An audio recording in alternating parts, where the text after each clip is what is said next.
Buenas, el día de hoy vamos a hablar sobre un elemento de la teoría del delito que es la tipicidad. Para entender la tipicidad debemos entender qué es el tipo. El tipo viene a ser la abstracción de normativa del legislador de la realidad para poder de establecer una conducta indebida, ¿no? O punible. Y la tipicidad es adecuar un hecho que ocurre, ¿no?, en la realidad a este tipo preestablecido por el legislador para ver si de esta adecuación y correspondencia se establece pues justamente una infracción, ¿no? Se establece un ilícito.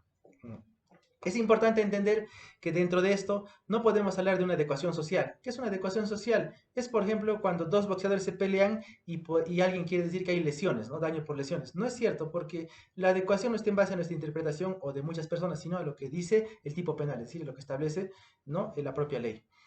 Al respecto, para entender esto, es necesario concebir que si no existe tipicidad, no podríamos hablar de antijuricidad. ¿Qué quiere decir? Si no tenemos una conducta que en la realidad se corresponda con algunos presupuestos de una norma, no podría aplicar esta norma, entonces no habría antijuricidad, no habría una infracción normativa. Por eso es importante la tipicidad, ¿no?, como un elemento de la teoría del delito.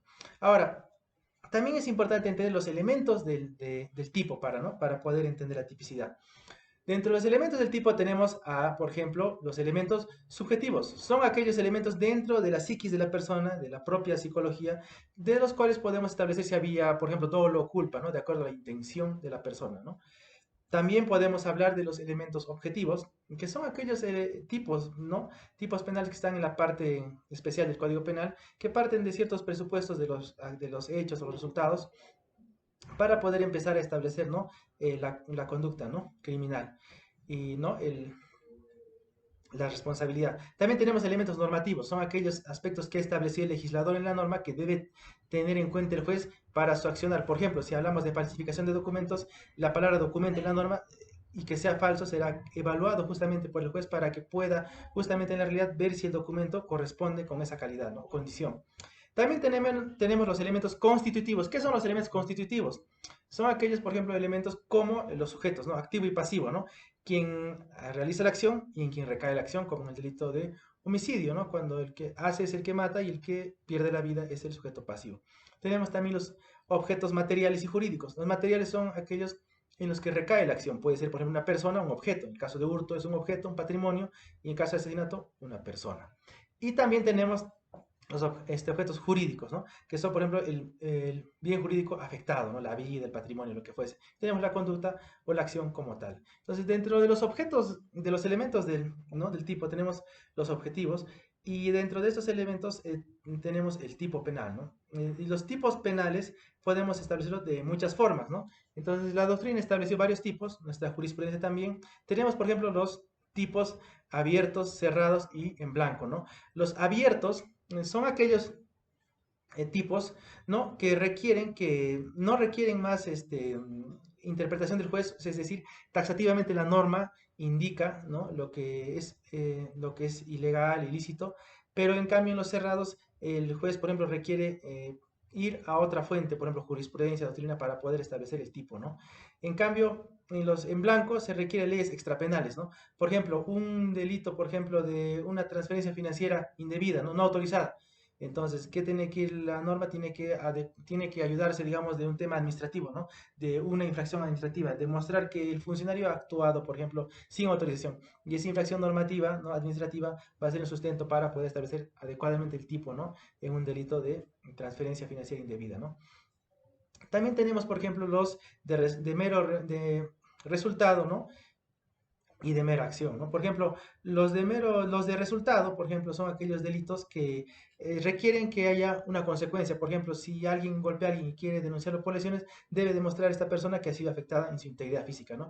En cambio, los de mera conducta son aquellos que ocurren en el acto, ¿no? Por ejemplo, con el simple acto, por ejemplo, la violación domiciliaria o el hurto simple, ¿no? Ya decide una persona por entrar indebidamente en domicilio, ya habría sido, pues, ya estaría cometiendo un delito, ¿no?